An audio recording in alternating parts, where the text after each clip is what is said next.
they can come back soon.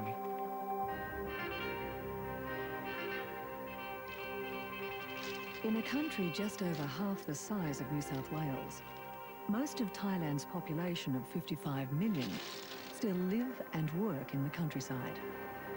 Most are still poor. A third of farmers have now become landless, a result of government policies to encourage cash cropping for export. These misfired, resulting in widespread bankruptcy and increased poverty.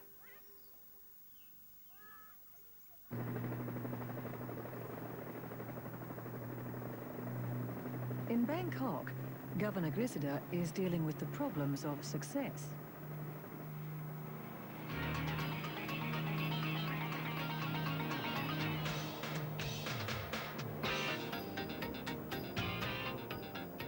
Today, he's trying to convince a group of foreign journalists that these problems are manageable.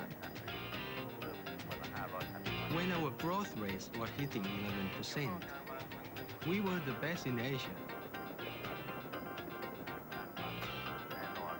But this created a boom in real estate. We developed so fast. We didn't have enough qualified people to take care of it. And so many problems developed. But with proper planning, I'm sure all these problems can be solved. But Bangkok is sinking a few centimetres each year. It floods regularly. It generates 100 tonnes more garbage per day than is collected. Factory emissions go unchecked. The question is, where to start?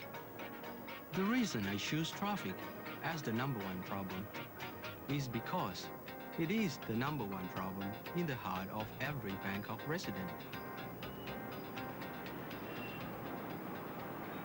Delhi, as a result of this problem, the air pollution is a direct result of the traffic congestion. If you solve the traffic problem, you automatically solve the problem of foul air. But every day, new wealth adds 500 new cars to the traffic.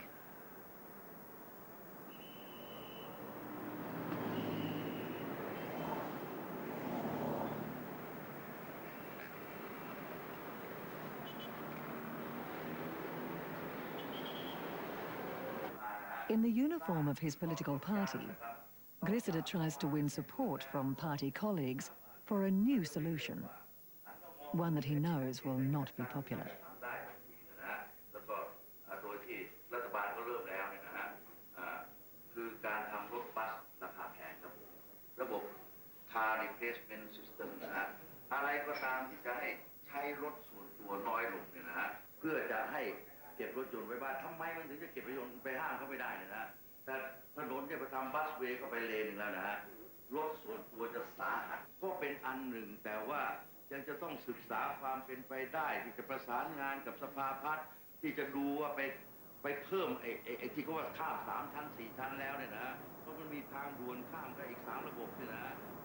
It's a stopgap measure. That's all it's meant to be. Now, Grisida somehow must overcome corruption, beat bureaucracy, and hope Bangkok citizens keep saying Mai Pen Rai about the traffic until new, more permanent solutions are completed.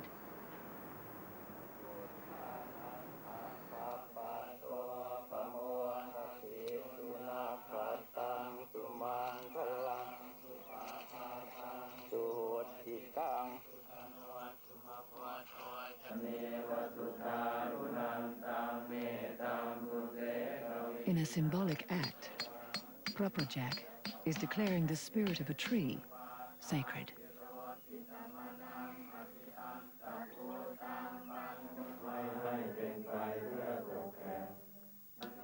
Such is the respect for Buddhism.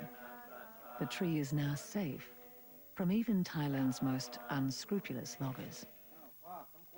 From Saraburi province to Ubon Ratchathani, all the mountains are bald. all the sawmill owners rich. The truth is that the people with money have the law behind them to destroy the forest.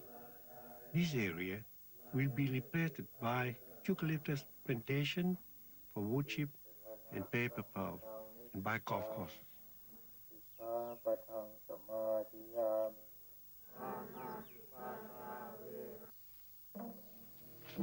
From his forest temple, Propperjack mounts patrols to stop illegal timber cutting.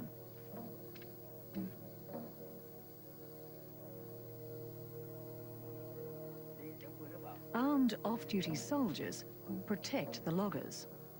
And once Propperjack moves on, they'll get back to business. In 3 decades, Thailand has lost half its forests.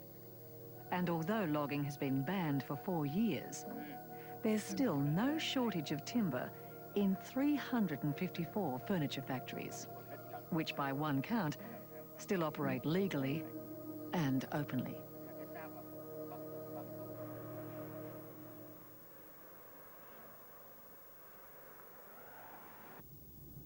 Supalak Amput is a major shareholder in this giant industrial estate on the outskirts of Bangkok.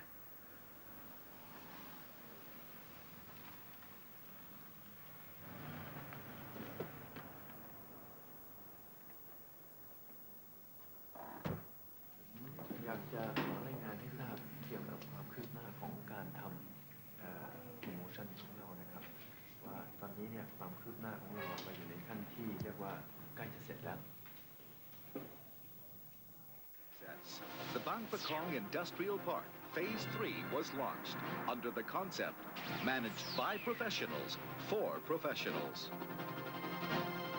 We have chosen the best location for a professional like you. Thailand is rich in natural resources, including agricultural produce, industrial materials, energy sources, even labor. Thai labor is qualified, cheap, and abundant. This facilitates industrial investment. The chance to exploit that resource of $5 a day labor has already lured 230 factories to Bang Pakong and lures 700 new factories every year to Thailand. This foreign investment is the engine of the Thai economy. Every day, a new Japanese factory opens. Daikin, the big air conditioning firm, has just set up on Supalak's estate. Like others, they've been attracted not just by the cheap labor, but by the host of tax and other incentives on offer. Incentives which encourage them to import technology and even allow them to bring in management from Japan. Alone among Asian countries, Thailand was never colonized. Many fear it's being so now, for short-term economic gains. At Daikin, even the ordering and accounting are done via satellite hookup with head office in Osaka.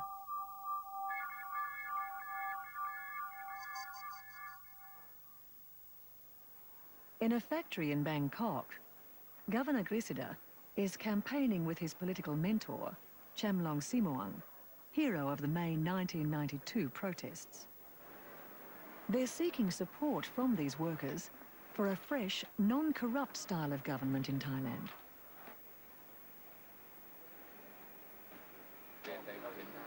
I observed Chamlong has been doing something that I had wanted to do 16 years ago, when I tried to start a party, a grassroots, honest political party, no vote buying, no corruption. And so when Chamlong invited me to join him, I said yes. I have trust in this man. Since 1932, when a clique of army colonels helped end the rule of Thailand's last absolute monarch, the military has continued to play a dominant role in politics. Different factions within the military have, on average, staged a coup once every 3 years.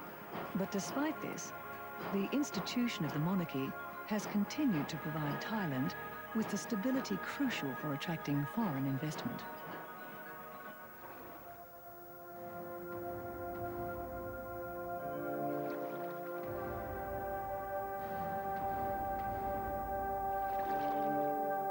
Nowhere, anywhere, is there such respect for royalty. In Thailand, you go to jail for criticizing any member of the royal family.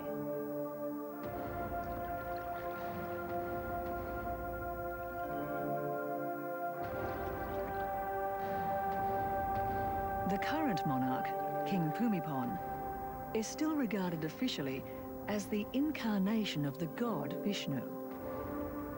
Even though, as monarch, he holds no constitutional power, through a powerful combination of personality and the godlike reverence in which he's held, King Bhumibol still wields enormous influence. This was underlined again last May during the riots in Bangkok.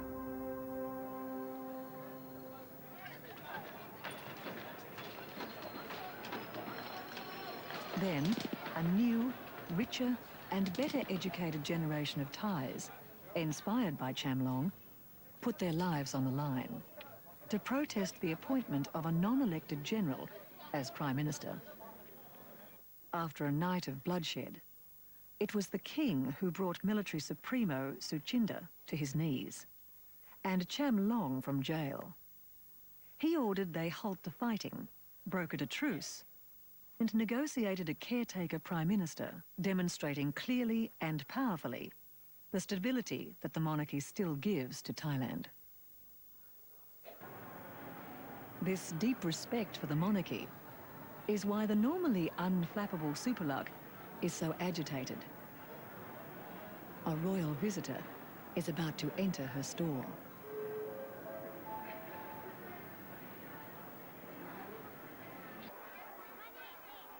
The occasion is Superlug's annual charity song miming competition, with first prize, a trip to Disneyland in the United States.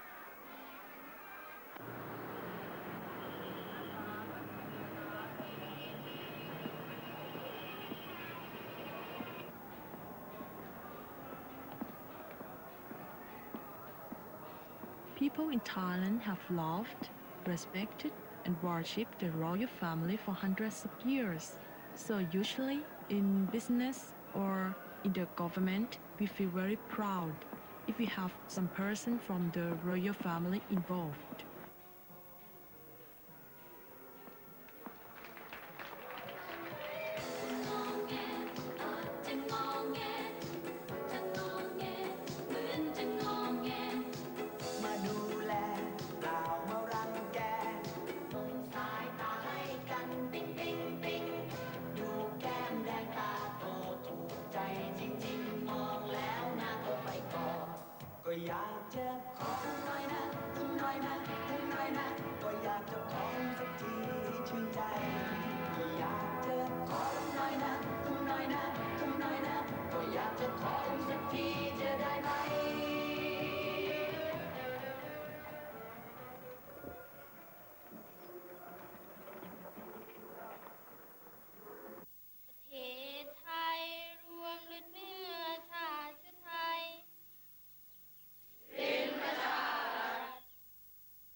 Thais are taught early the pillars on which their country is built. Red for the land, white for religion, and blue for royalty. Education is becoming a fourth pillar. The government has decided to extend compulsory schooling by 3 years and made education its single biggest budgetary item.